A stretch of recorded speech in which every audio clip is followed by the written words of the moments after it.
विलास शिंदे हा काही भाजपच्या गुंडांना माझ्या घरावर चाल करून आला, त्यांना सोबत घेऊन आला, ही दगडफेक करून तोडफोड केली.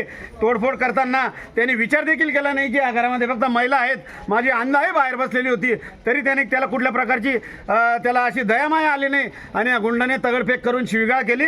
आणि तुम्ही कशा प्रकारच्या निवडणुका लढतात आणि कसे उद्या प्रचाराला येतात तुम्हाला बघतोच.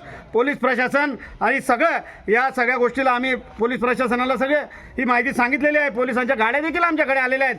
परंतु माझी मायबाप जनतेला हात जोडून विनंती आहे, आमच्या इथून कुठले 1-2 तरुणांना उचलून देखील त्यांनी नेलेलं आहे.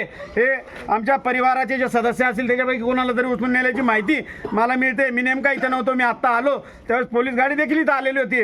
परंतु माझी या तुमच्या माध्यमातून धुळेकर मायबाप जनतेला कळकळीचं विनंती आहे, आव्हान आहे की उद्याच्या निवडणुकीमध्ये या लोकांना त्यांचा पराभव स्पष्टपणे दिसतो आहे.